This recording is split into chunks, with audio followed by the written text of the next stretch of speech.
സുനിൽ ഐസക് ചേരുന്നുണ്ട്. സുനിൽ, അതാണ് എല്ലാ നേതാക്കളോടും ചോദിച്ച ചോദ്യം അതായിരുന്നു. MLA സ്ഥാനം അതെന്ത് സംഭവിക്കുമെന്ന്. രാഹുൽ മാങ്കൂട്ടത്തിന്റെ ഒരു തൊലിക്കെട്ടിയൊക്കെ വെച്ച് ഇനി എന്ത് സംഭവിക്കുമെന്ന് നമുക്കിപ്പോൾ പ്രഡിക്റ്റ് ചെയ്യാൻ സാധിക്കില്ല. കാരണം കോൺഗ്രസിന്റെ MLA ആയിട്ട് ഇനി ഇരിക്കാൻ സാധിക്കില്ല. ഇനി എങ്ങനെ ഇരിക്കും എന്നൊക്കെയുള്ള കാര്യം, തെരഞ്ഞെടുപ്പ് മുന്നിൽ നിൽക്കുമ്പോൾ എന്ത് ചെയ്യും എന്നൊക്കെയുള്ളത് കൂടി ചോദ്യങ്ങളായി തന്നെ നിൽക്കുന്നു. എന്തൊക്കെയായിരിക്കും രാഹുലിന്റെ നീക്കങ്ങൾ? തന്നെ MLA സ്ഥാനം സ്വാഭാവികമായും രാഹുൽ മാങ്കൂട്ടത്തിന് നഷ്ടമാകും. കാരണം പാർട്ടിയിൽ നിന്ന് അദ്ദേഹത്തെ പുറത്താക്കിയിട്ടുള്ള വിവരം പാർലമെന്ററി പാർട്ടി നേതാവ് രേഖാമൂലം ഔദ്യോഗികമായി സ്പീക്കറെ അറിയിക്കും. അതായത് പാർട്ടിയുടെ സംസ്ഥാന അധ്യക്ഷനും ഒരുപക്ഷെ കത്ത് നൽകണമെന്നാണ് എനിക്ക് തോന്നുന്നത്. പക്ഷെ എനിക്ക് ഇന്നലെയൊക്കെ ഞാൻ അന്വേഷിച്ച് കിട്ടുന്ന വിവരം അനുസരിച്ച് പാർട്ടിയുടെ പാർലമെന്ററി പാർട്ടി ലീഡറാണ് ഈ വിവരം ഔദ്യോഗികമായി സ്പീക്കറെ അറിയിക്കേണ്ടത്. ഇദ്ദേഹം ഞങ്ങളുടെ പാർട്ടിയിലില്ല, പാർട്ടിയിൽ നിന്ന് പുറത്താക്കിയിരിക്കുന്നു എന്ന വിവരം സ്പീക്കറെ അറിയിക്കും. അത് രേഖാമൂലമാണ് അറിയിക്കേണ്ടത്. അതിനുശേഷം തീരുമാനമെടുക്കേണ്ടത് സ്പീക്കറാണ്.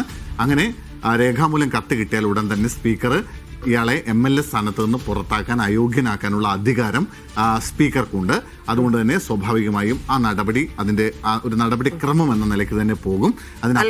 സ്വാഭാവികമായിട്ടും ആൾക്കാർക്ക് ഇതിൽ സംശയമുണ്ട്. കാരണം നമുക്കറിയാം, രാഹുൽ മാങ്കൂട്ടത്തിൽ ആദ്യമേ പറഞ്ഞുകൊണ്ടിരുന്നത് ജീവിതകാലം മുഴുവൻ കോൺഗ്രസ്സുകാരനായിരിക്കും, കോൺഗ്രസ് പാർട്ടിക്ക് വേണ്ടി നിൽക്കുമെന്നൊക്കെ പല വേദികളിലും അദ്ദേഹം പറഞ്ഞിട്ടുണ്ട്. അതിനപ്പുറത്തേക്ക് ഈ അടുത്ത കാലത്തെന്ന് പറഞ്ഞാൽ സസ്പെൻഡ് ചെയ്തതിനു ശേഷവും ആ പ്രവൃത്തികൾ കോൺഗ്രസിന്റെ വേദികളിൽ സ്ഥാനാർത്ഥി നിർണയത്തിൽ, സ്ഥാനാർത്ഥിക്കൊപ്പം പര്യടനത്തിൽ, വീട് കയറാൻ, പോസ്റ്റർ ഒട്ടിക്കാൻ ഉൾപ്പെടെ ഇറങ്ങി വന്ന, അല്ലെങ്കിൽ അങ്ങനെ ആളുകളിലേക്ക് വീണ്ടും ഇറങ്ങാം എന്ന് കണ്ട രാഹുൽ മാങ്കൂട്ടത്തിനെയാണ് നമ്മൾ കണ്ടത്. അപ്പൊ രാഹുലിന്റെ ഇനിയുള്ള കാര്യങ്ങൾ അത്ര സ്മൂത്ത് ആവില്ല.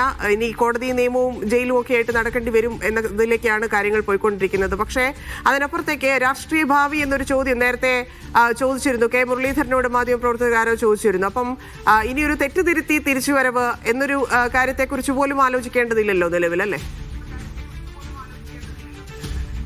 തീർച്ചയായും ഇല്ല. ഞാൻ നേരത്തെ സംസാരിക്കുമ്പോൾ ഞാൻ പറഞ്ഞ അതേ കാര്യം വീണ്ടും ആവർത്തിക്കുകയാണ്. കേരള രാഷ്ട്രീയത്തിൽ കോൺഗ്രസിന്റെ മുഖമായി മാറുമെന്ന് രാഷ്ട്രീയ നിരീക്ഷകർ വിലയിരുത്തിയ ഒരു യുവ നേതാവായിരുന്നു രാഹുൽ മാങ്കൂട്ടത്തിൽ.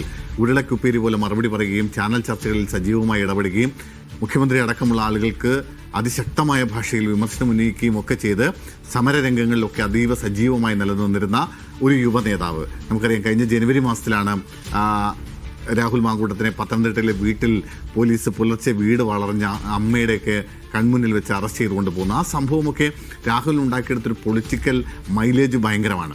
അങ്ങനെ ആരെയും കൂസാതെ എല്ലാ കാര്യങ്ങൾക്കും കൃത്യമായി സൈബർ ഇടത്തിലും പുറത്തും ചാനൽ ചർച്ചകളിലുമൊക്കെ മറുപടി പറഞ്ഞ് വളർന്നു വന്ന ഒരു യുവ നേതാവ്. സ്വാഭാവികമായും അത് കേരള രാഷ്ട്രീയത്തിൽ കോൺഗ്രസിന്റെ ഒരു പ്രധാനപ്പെട്ട നേതാവായി വളരുമെന്ന് കരുതിയ നേതാവാണ്. 35 വയസ്സിൽ, 35 വയസ്സായിട്ടുണ്ടാവില്ല, 34 വയസ്സിൽ MLA കുപ്പായം കിട്ടുന്ന യൂത്ത് കോൺഗ്രസിന്റെ സംസ്ഥാന അധ്യക്ഷ സ്ഥാനത്തേക്ക് പ്രധാനപ്പെട്ട പലരെയും ചവിട്ടി വീഴ്ത്തി അധ്യക്ഷ സ്ഥാനത്തേക്ക് എത്തുന്ന ഷാഫി പറമ്പലിനെ പോലുള്ള കോൺഗ്രസിന്റെ ഏറ്റവും പ്രധാനപ്പെട്ട നേതാക്കളുടെ രാഷ്ട്രീയ ശിക്ഷത്വം സ്വീകരിച്ച് കേരള രാഷ്ട്രീയത്തിൽ ഇങ്ങനെ നിറഞ്ഞു നിന്നിരുന്ന ഒരു നേതാവ്, ആ നേതാവിൻ്റെ രാഷ്ട്രീയ അന്ത്യം കൂടിയാണ് നമ്മൾ കാണുന്നത്.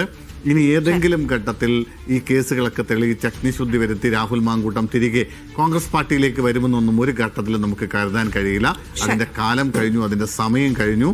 അതായത് നേരത്തെ ധന്യ പറഞ്ഞൊരു കാര്യം കൂടിയുണ്ട്. അതായത് വീണ്ടും ഈ പ്രശ്നങ്ങളൊക്കെ ഒതുങ്ങി, അതുകൊണ്ട് വീണ്ടും ഒന്ന് ലൈം ലൈറ്റിലേക്ക് തിരിച്ചു വരാം, വീണ്ടും ജനങ്ങൾ ഇതൊക്കെ മറന്നുപോയിട്ടുണ്ടാകുമെന്ന് കരുതി കാണിച്ച ഓവർ കോൺഫിഡൻസിനെയാണ് അതിനെയാണ് അതിജീവിത അടക്കമുള്ള ആളുകൾ ചോദ്യം ചെയ്തത്.